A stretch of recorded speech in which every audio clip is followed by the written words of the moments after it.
Hi అండి. ఈరోజు వచ్చేసి మన ఆరోగ్యానికి ఎంతో మేలు చేసే రాగి జావా ఎలా చేసుకోవాలో చూద్దాము. ముందుగా ఒక కప్పు రాగుల్ని తీసుకొని అందులో 20 నుంచి 30 వరకు బాదం పప్పులు వేసుకొని మెత్తగా మిక్సీ పట్టేసుకొని ఒక గాజు సీసాలోకి తీసేసుకోవాలి.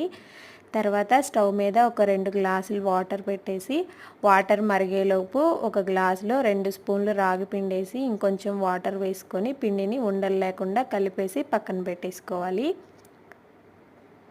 వాటర్ ఇలా మరుగుతున్నప్పుడు మనం కలిపి పక్కన పెట్టేసుకున్న రాగి పిండిని మొత్తాన్ని పోసేసి ఒక 5 నిమిషాలు మంచిగా ఉడికించుకొని ఒక 2 స్పూన్లు బెల్లము, ఒక స్పూన్ వరకు నెయ్యి వేసుకొని మంచిగా దగ్గర పడేంత వరకు ఉడికించుకొని గ్లాసుల్లోకి తీసేసుకుంటే హెల్దీ అండ్ టేస్టీ రాగి జావ అయితే రెడీ అండి. ఇలా చేస్తే పిల్లలు పెద్దలు అందరు ఇష్టంగా తాగుతారు.